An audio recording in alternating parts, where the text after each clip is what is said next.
Welcome to Low Key PD.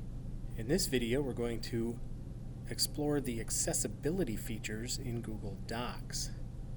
So you've got your Google Doc, and you need to make sure that it's compatible with certain accessibility devices. So if you go to Tools and click on Accessibility, you'll have a few options for setting the accessibility settings on the Google Doc. At the moment, the default is to not have anything checked, but if you click on the first one, you can turn on screen reader support, which is required for Braille support and collaborator announcements. By default, when you click on it, it leaves turn on Braille support unchecked, but maybe you do need to turn that on, maybe you don't, that's up to you. And you can turn on screen magnifier support. This would be for people who may have difficulty seeing unless the letters are large. But you can turn that on as well.